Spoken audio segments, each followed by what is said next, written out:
Okay, so it looks like we're recording. Time to get started. Last time we finished section 1.6. We're going to move along now to, back to section 1.1. Remember, I do these a little bit out of order.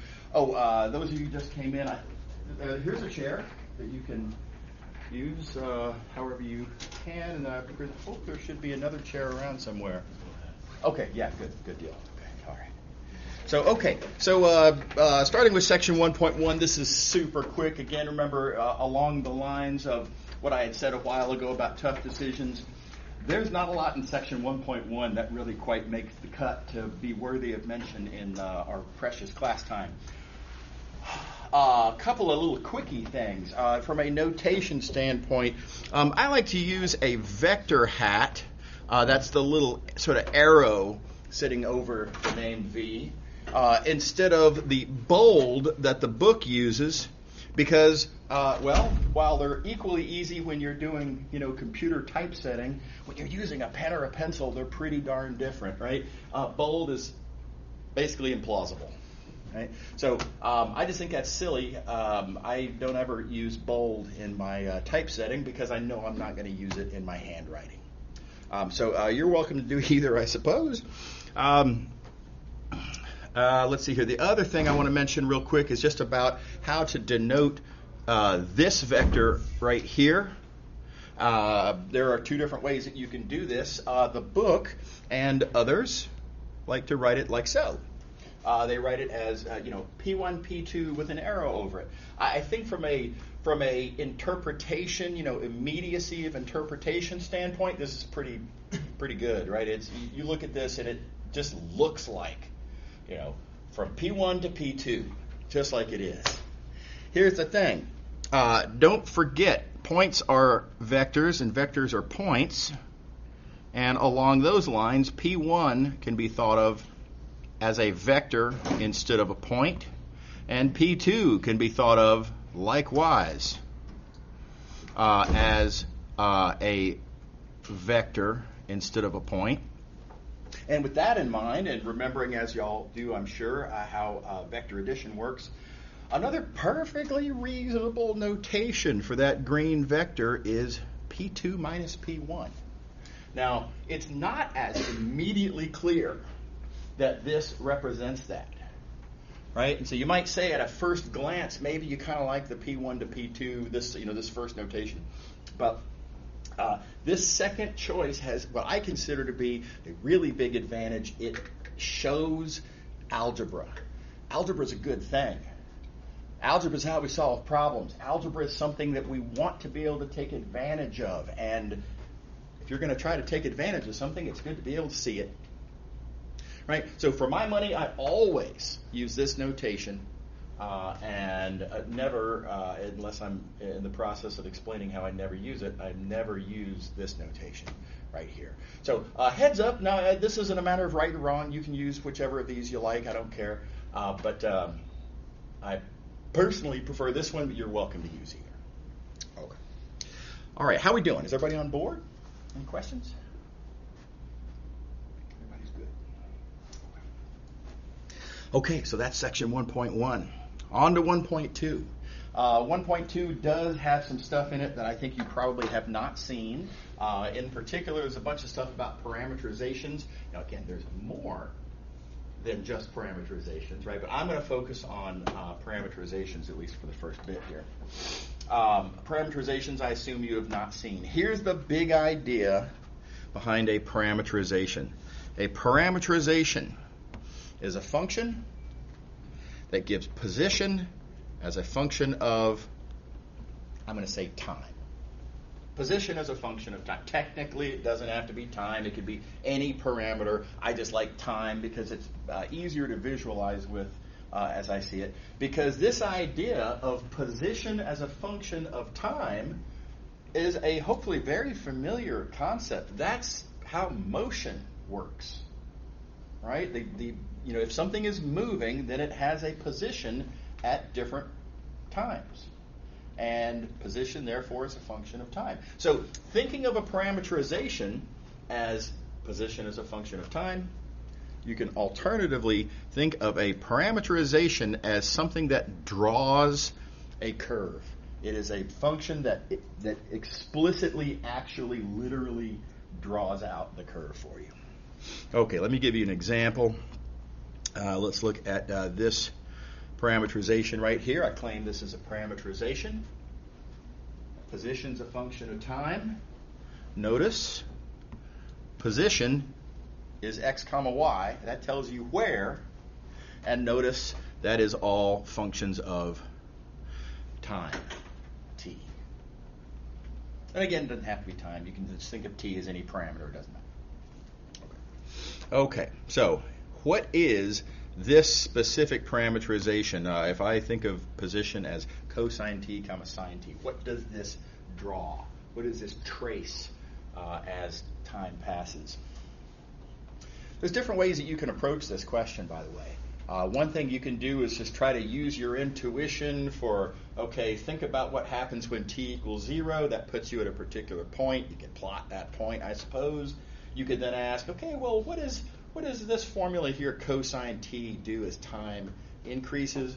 What does sine t do as time increases? And try to kind of trace it out, just kind of figure it out from the formulas. I think that's sometimes that's all you have, and sometimes you have to. But in many cases, not most cases, there's a better way to do it. Certainly in this case, there is a much better way to do this. And that is to realize that you have an explicit formula for x and an explicit formula for y, and you can ask yourself, given these explicit formulas, can I find a convenient algebraic relationship between these x and y? Said differently, can I find a convenient algebraic relationship between sine and cosine? And we do have a very convenient relationship between sine and cosine. And that is that x being cosine and y being sine, these formulas satisfy this equation because cosine squared plus sine squared is 1. Now, what does that tell us? How does that help us understand this parametric curve? Well, keep in mind, this parametric curve produces points at any given point in time. All of the points are understood by their coordinates, and those coordinates always satisfy this equation, and this is the equation of a circle. So, altogether, this parameterization always produces points that are on this circle. And that as much as tells us that this is a parameterization of that circle. Is that reasonable? Everybody see the move there? We kind of bypassed having to deal with the intuition about what these functions are doing and just realize that all these points are on that circle, so done. Yes? So if you were to say the wording, like, of how you would read that question, you would say, like the cosine, the example we're given is the parameterization of x squared plus y squared. Yep, that's right. So this is yes, yeah, sure. You could say that this is a parameterization of the circle with equation x squared plus y squared equals 1. Okay. Sure, absolutely. Yeah. Anybody else? All right. Okay, we got lucky. Happen to have a pat pre-existing easy relationship between those functions. What if you don't? Here's another example where x is that function right there and y is this function. So again, note x and y are functions of t. Positions is functions of time. This is a parameterization. This method that I'm about to show you works sometimes. Does not work all the time.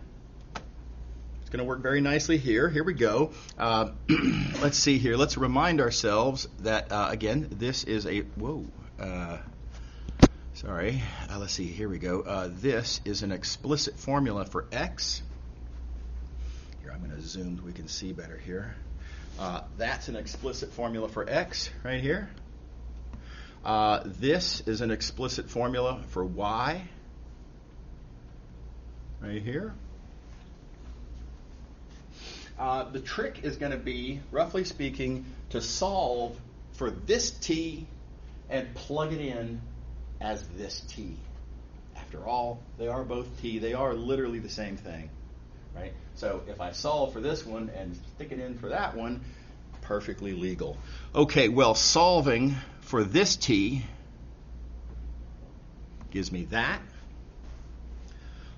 Plugging that into this blue equation, which, keep in mind, I'm just recopying down here. Plugging this into the blue equation, like so, gives me then, let's see here, this, which you can manipulate around fairly effortlessly and turn into that. And so altogether, notice I have an equation. This is not only an easy equation relating x and y, but this is a familiar equation relating x and y. This is a line. And so just like we did in the previous, we conclude that this parameterization must just be tracing out this line. What do you think? Everybody happy? I want to emphasize this method is not the only way to identify what's going on in a parameterization. Notice very first step, I needed to be able to solve for t. Now in this case, that was easy. There are other formulas where it might be much harder to solve for t. Right? If this formula for x is a cubic in t, I don't know how to solve for that. Right? So this is a sometimes method, but it comes up significantly. So this is the metaphor I like is this might not be a solves all problems kind of a tool. Nevertheless, it's a useful tool that's useful in some circumstances. And I like to think of math as, well, one of the things you do when you learn math is you are accumulating tools in this little mental mathematical toolbox, and this is a really good tool to have in your toolbox. Okay. Everybody good? Okay, now here's a different way to solve the same question. Let's see here. Do it like this. Let me clean up my mess here. Okay, off we go. Keeping in mind, we have a formula for x there. That's literally just telling us what x is. I have a formula up here for y. That's just telling us what y is, and I'm going to pause to note that these two formulas, in this case, lucky break, these two formulas, they're pretty relatable. They're not the same, obviously, but they have a lot in common. They don't look that different from each other. In fact, you can probably imagine it wouldn't even be too hard to algebraically manipulate this expression and make it look like this expression. Yeah. So just do that. And just keep track of what you're doing as you go. In particular, there's that formula for y. Notice this process here is just manipulating the expression for x and turning it into y. Obviously, be legal. Whatever you do to the right side, you got to do the left side.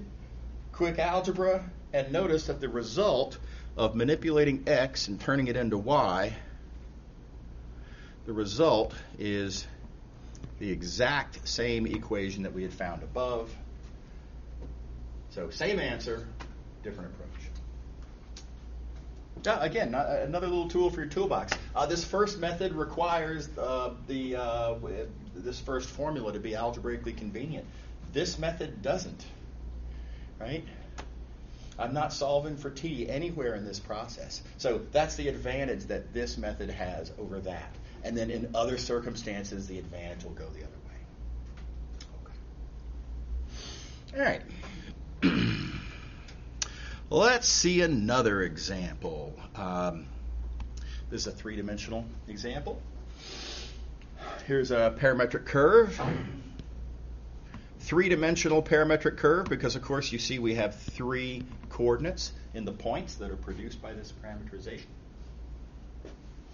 You're not going to be able to just look at this and just immediately see an equation involving these three coordinates because an equation in R3 would give you a surface, not a curve. And we know that this is a curve because it's literally a parametric curve. So we're going to have to get creative and find a different way to do this. What I'm going to do, again, a tool for your toolbox, this only works in some situations, but I like to entertain wishful thinking because sometimes you get your wish. And in particular, I look at this right here and I think, oh my gosh, look at that. I already know. Cosine t, sine t, I know what that is.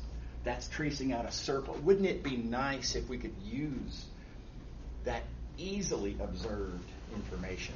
And so let's ask, how are we going to, what does it mean to look at just the x and y coordinates in a point that has actually 3 coordinates? And what it means, of course, is you're just looking at the projection down here in the xy plane. You're just throwing away the z coordinate. You're just smushing, if you will, compressing down into the xy plane. So looking at cosine t, sine t by itself, what I'm really concluding is that the projection, the shadow down here in the xy plane is this very familiar circle that we've already discussed. So now that does not answer our question. We're still trying to figure out what the entire parametric curve is, but I have some valuable geometric conclusion just from entertaining that wishful thinking. Okay, next observation. Let's look at this t right there. That's just the z coordinate. What does it mean geometrically to look only at a z coordinate? And I'm going to say what that does is that projects over to the z-axis. It's like taking wherever you are, everything just gets smushed horizontally onto the z-axis. You're throwing away all of the horizontal information when you just look only at z. And this is a pretty easy formula to make sense out of. This t right here is, it's just, it increases as t increases, t increases, right? There's nothing to it. So that's pretty easy to understand as well. That looking only at the z projection, we're just going to be going up at a constant rate.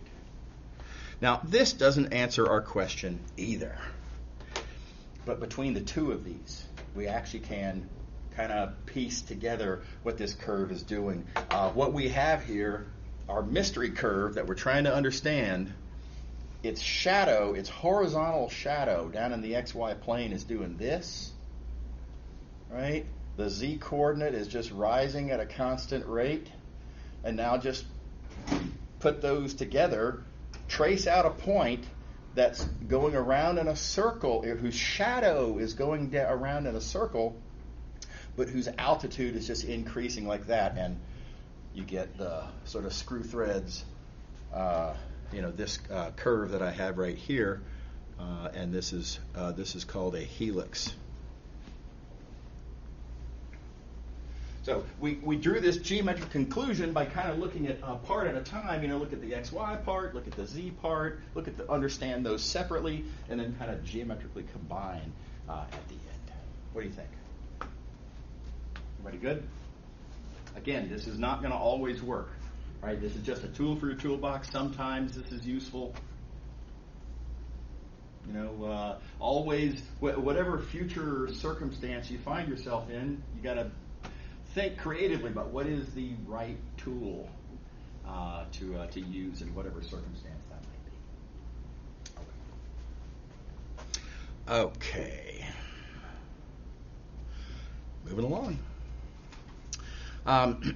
So everything we've done so far has presumed that the parameterization is given, and we want to use that to understand the curve.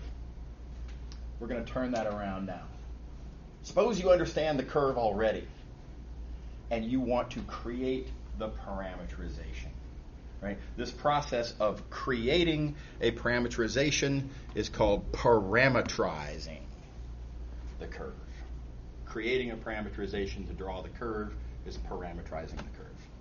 So various different methods for this as well. Again, I'm going to show you a few tools for your toolbox. Starting with my favorite one, this is very broadly applicable. It's a good thing. It's also really easy to implement. It's just it's a very plug and chug little algorithm that works in a great number of circumstances. Here it is. It's called the graph parameterization. There is an asterisk on this. This only works if you actually have a graph. Not every curve is a graph. To be a graph, you have to be able to solve for one of the variables as a function of the other. Cannot always do that. Just to make sure we're clear on this. Let me clean up the mess here. This curve right here, x squared plus y squared, you cannot solve for either x or y as a function of the other because you get two different answers. Functions must have only one value for any given input. So, not a graph. Cannot use this graph parameterization method here. Okay, that said, though, when you have a graph, all you have to do is identify what is your input variable and let your parameter be that input variable. That's it. That's the trick. Everything else will fall into place if you do this. Identify what is the input variable for the graph. Let that be your parameter. Game over. Here we go. See an example. Let's parameterize this curve right here. Y'all recognize this curve, of course. This is a parabola, old high school algebra. And so we already know what this looks like. We have an equation for it. But how do we create the parameterization? Well, I'm going to observe. We are indeed dealing with a graph. The input variable that I'm going to set equal to my parameter t. The input variable is x. Notice I have followed the instruction here and I have just explicitly written down that x is t. I claim we've already won the game. It's just a matter of sort of realizing it. And the way we realize that we've won the game is that, look, if x is equal to t, that pretty much forces y to be t squared. And we win. Notice I have position as a function of time. That's a parameterization. We have parameterized this curve. Yeah? Is x always t? Nope. Nope. No. It's whatever's the input variable. Now, in this case, it happened to be x, right? But we're going to see an example momentarily where it's not. Yeah, so it's not. Notice the phrasing here. Let t be the input variable. I'm allowing for the flexibility that which one is the input variable might vary from example to example. So let me show you the example in question here. Let's suppose. Here we go. Let's suppose that I want to parameterize this curve. Now this is a terrible curve. It's not immediately clear what this curve even looks like. But I do have an equation, at least, for this curve. How would I parameterize? Step one, view it as being a graph. It's not currently written as a graph. It's not currently written as one variable being a function of the other. But it's pretty easy to do, right? I can make it a graph. Just solve for x. I suppose, in theory, you could try to solve for y, but frankly, I don't think you can do it. Right? It's all transcendental and stuff, right? There's y is both inside and outside of the exponential, and you can't realistically solve for y. So whatever, solve for x. There you go. We have ourselves a graph. This being a graph, I'm going to let my input variable, in this case y, be my parameter. Set y equal to the parameter t. I claim we've already won the game because if t is y and x is this function of y, then x has to be that same function of t. And again, victory because we have position as a function of time. Everybody, yeah? Mm-hmm. Why is it important that you wrote only for a graph f of x? Yeah, because otherwise this just won't work. If you were to have multiple possible values, like if y could be either plus or minus, then at the very end, when you say, okay, well, y has to be such and such a formula, well, y has to be a function. And if it's not if what you're trying to get it from is itself not a function, then you lose, right? Yeah. Okay. All right. Now we love graph parameterizations. They're super easy. Just make sure to remember the little rule. By the way, make sure that this is something that you are really comfortable with. If you have a graph, then you let t be the input variable. Make sure you remember that. Yeah. So one of the variables will always be t. No. In this, if you're going to use the graph parameterization, then yes, one of the variables will be your parameter. Let's call it t. Yeah. Exactly. All right. Okay. So here's a scenario where the graph parameterization does not work well. Technically, this curve that I'm going to be interested in technically is a graph. But the graph parameterization is going to kind of crash and burn. Here's the question. We're going to suppose that we have a wheel here. A wheel with an axle there in the middle. Wheel starts rolling along the ground. The ground is going to be the x-axis. That's just part of my question here. And so imagine this wheel rolling along the ground. Imagine furthermore that there is a reflector right there, let's say, and just so it'll show up better, let me erase we have a reflector right here on this wheel, and if you've ever seen a bicycle rolling down the street, right, at dusk or whatever, the lights are on, but you can still see the wheel. Anyway, that reflector is going to do this weird sort of jerky kind of a motion. That's the curve that we're going to try to parameterize. So how do I parameterize that curve? Now, again, technically, this is a graph. So the graph parameterization is on the table in some sense, but I would need to solve for y as a function of x. And I just algebraically just can't do it.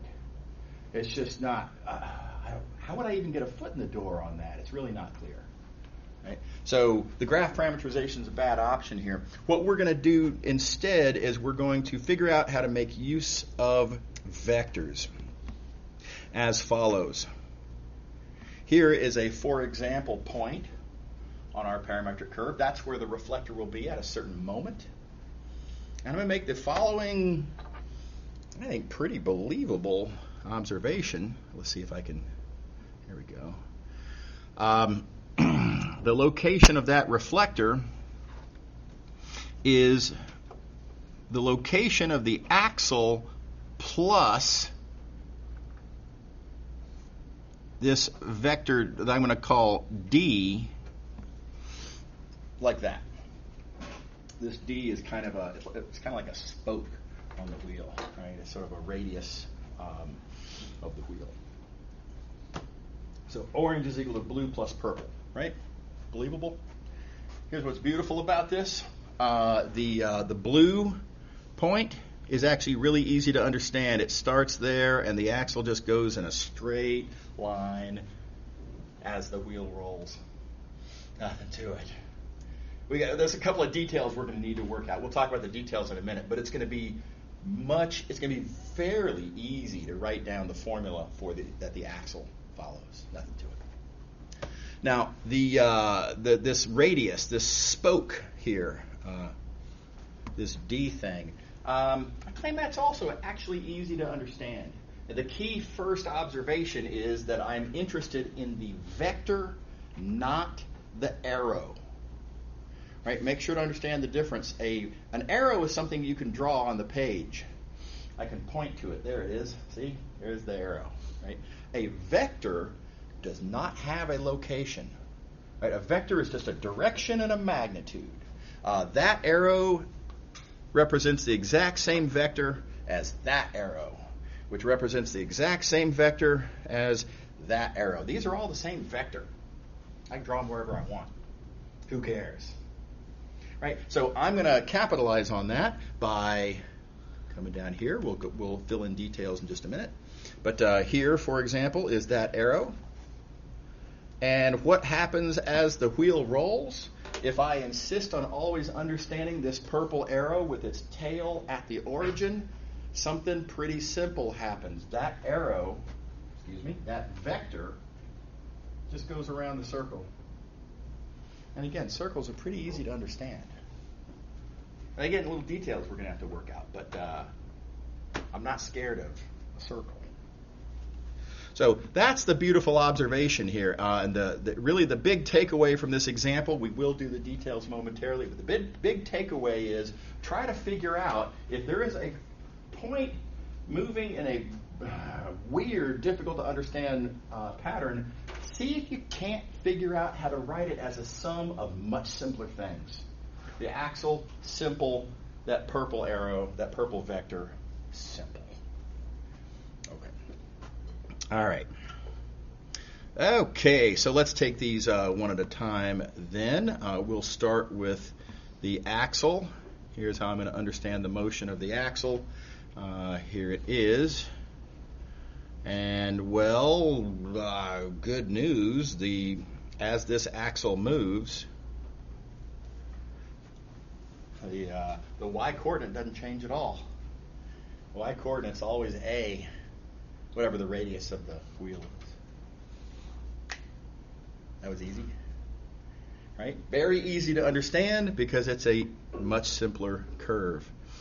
So the y-coordinate always a for the axle. Okay, now the harder question, what is the x-coordinate? And here we are going to have to think a little bit creatively about this. Let's see here, looking at the x-coordinate. There it is. There's that x-coordinate. Notice, in this case, the x-coordinate is the same as that distance. I'm going to make the physical observation that this distance, that's the distance from where the rubber started touching the road to where, at this moment in time, the rubber is touching the road. So another way to say it is that this distance, namely our x-coordinate we're looking for, it's the amount of road that has touched rubber. Okay, so what? Now here comes the physical insight, and this is just going to be a physical appeal.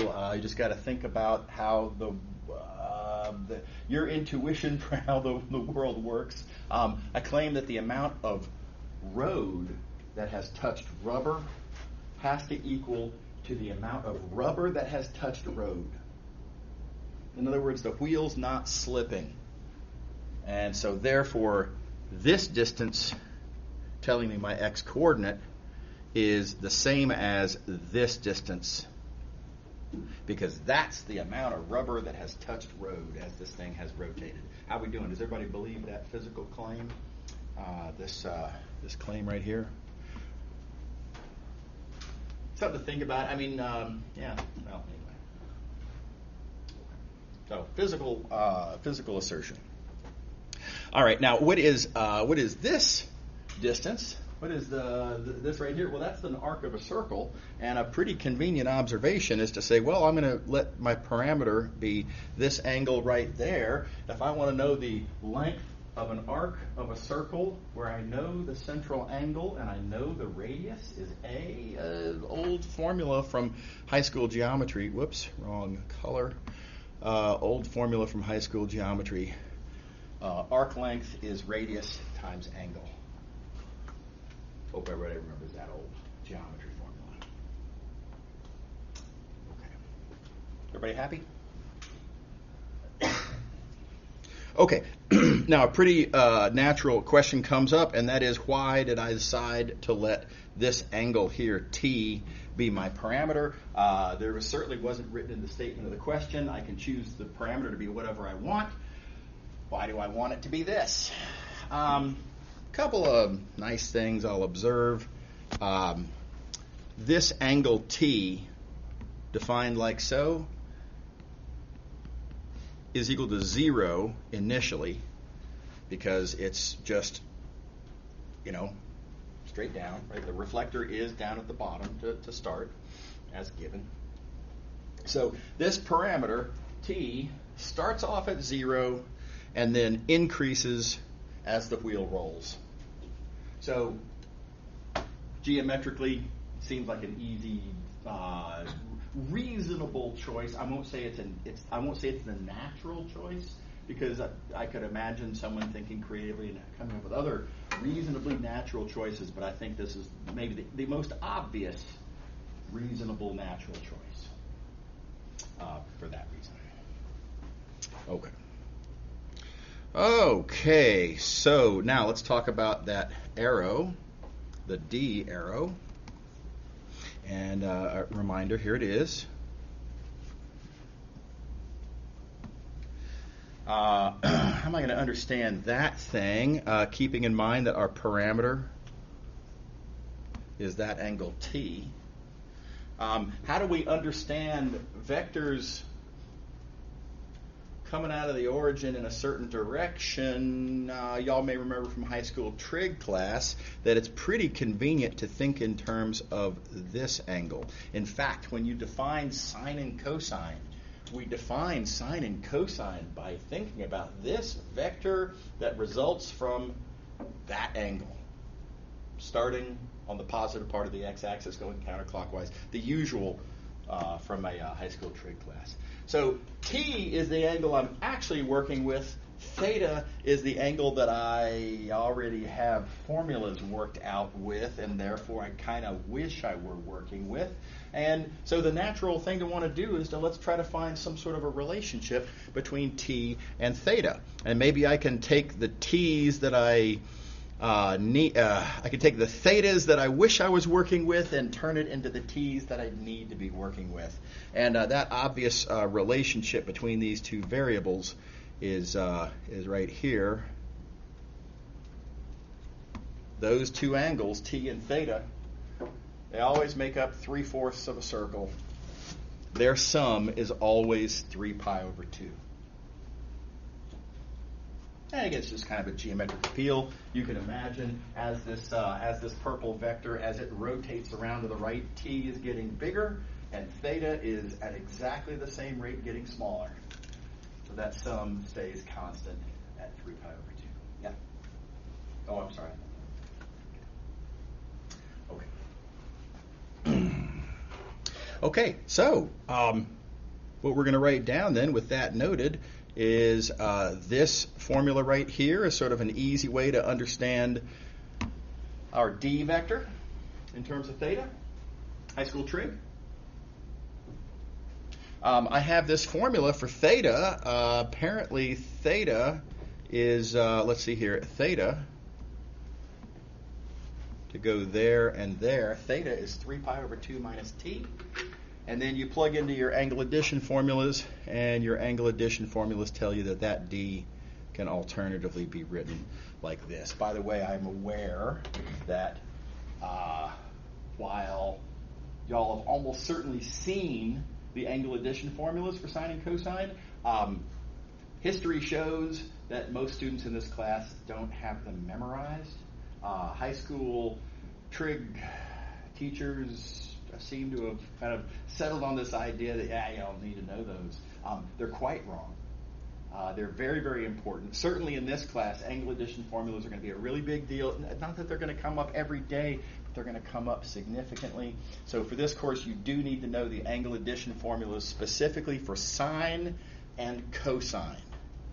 I don't care about tan and cosecant and stuff like that, but I need you to know the angle addition formulas for sine and cosine, and that's what will allow you to turn this expression into this expression. And good details to fill in for yourself, and make sure you can do that. Make sure you know those angle addition formulas. Okay. All right, game over. We win. And let's see here.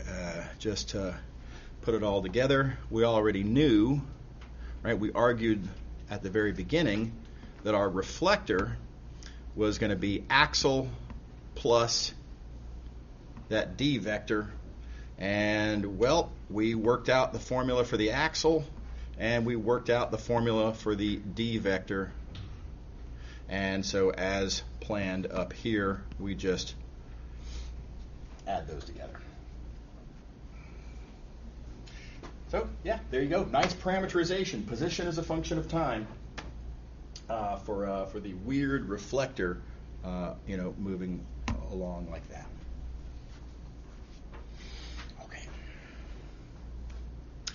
Okay, a couple other examples. These are relative quickies. Here we have a line. How do we parameterize a line? Different ways to do it. We've already seen a couple of different ways to do it. All right, one of our very first examples. Let me point out that in this case, let's suppose you don't have a parameterization that you can interpret from, etc. But let's suppose all you know is a point x naught that's on the line, and you know a vector v that's parallel to the line. Let's suppose that's what you know about this line. Well, the convenient little observation is to note that if you take x naught and then if you add any multiple of v, right? Well, v was parallel to the line. Therefore, the multiples of v are all parallel to the line.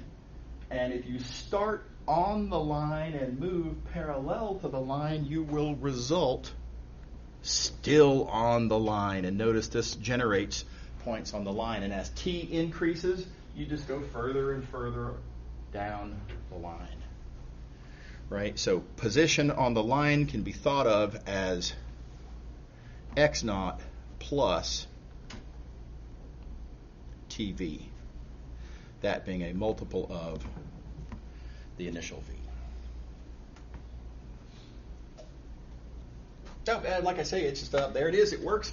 Make sure to know this little trick. Right? Again, it's just a trick, but it's awfully convenient. Comes up all the time. Make sure you're solid on that one. Okay, here's another one. Another little trick. Another sort of tool that for your toolbox. Sometimes you have an existing parameterization, but you want to instead. Let me do it like this. You have an existing parameterization, but you want to use that to parameterize something else. So in this case, notice we have a parameterization of the circle. That's old news. We did that very first cat out of the bag. And the question before us seems to be to parameterize this ellipse that has that equation. And I hope you all remember your high school algebra. That ellipse will look something like that. How are we going to use our knowledge of the purple curve to parameterize the orange curve? And here's the key point, the key geometric information. Again, appeal to your memory of high school algebra. An ellipse always results from stretching out the unit circle appropriately.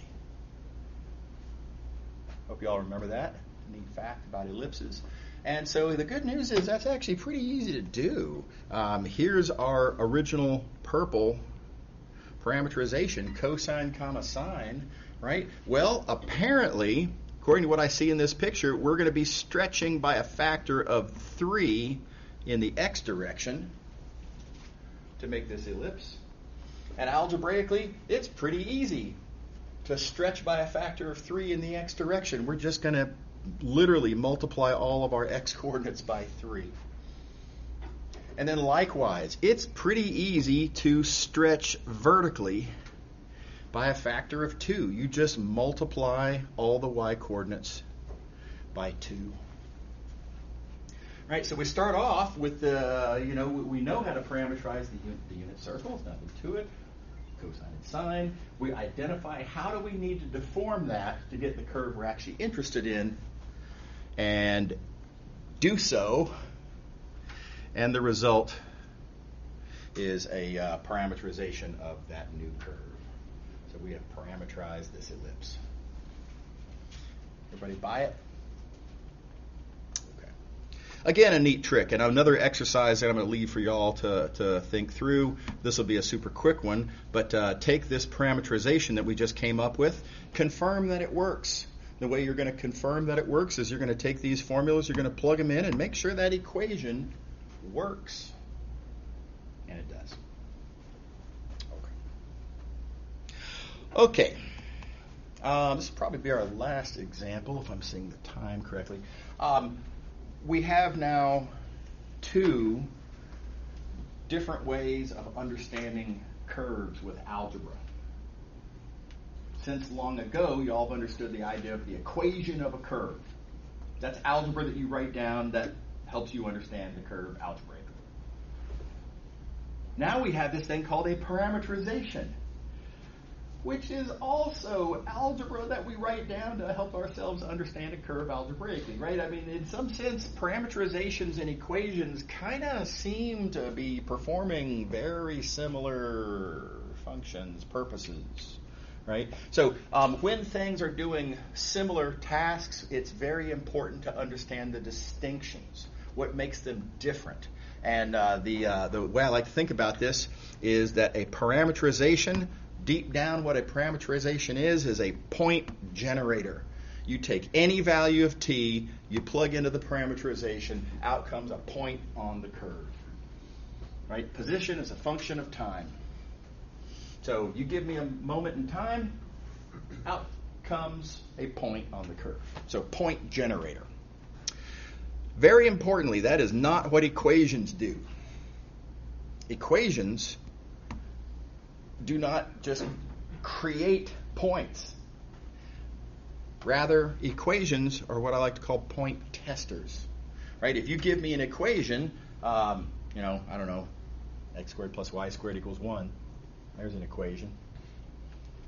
You can then give me a point and ask, hey, is this point on that curve described by that equation? And what you would do is you would take that point, you would plug it into the equation. If the equation works, then yes, the point is on the curve. If the equation fails, then nope, that point is not on the curve.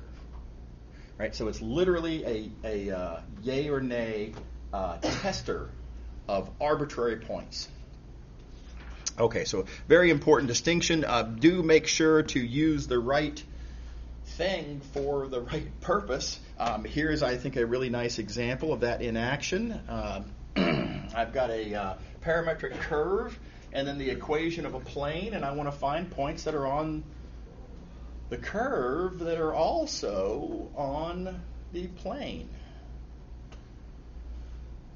So in other words, I want to find points that are generated by this formula that satisfy this equation. Said differently again, I'm going to take these points that are generated by the parameterization, therefore ensuring that they're on the parametric curve, and then I'm going to test them by plugging into the equation, aka point tester. So we're generating points and then testing to see if they worked. How are we doing before I get into the details? Everybody happy with that? Okay.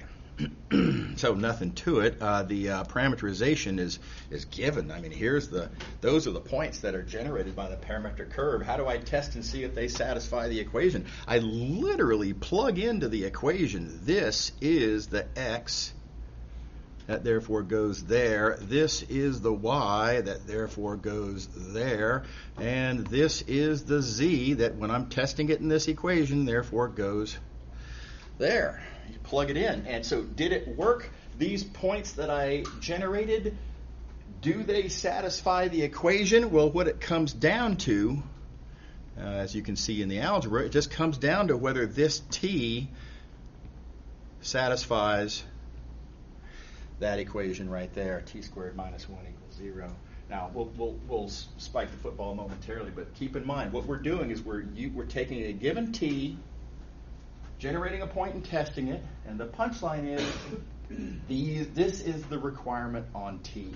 I need t to satisfy this equation in order for the generated points to pass the test. So solve for t. These are the values of t.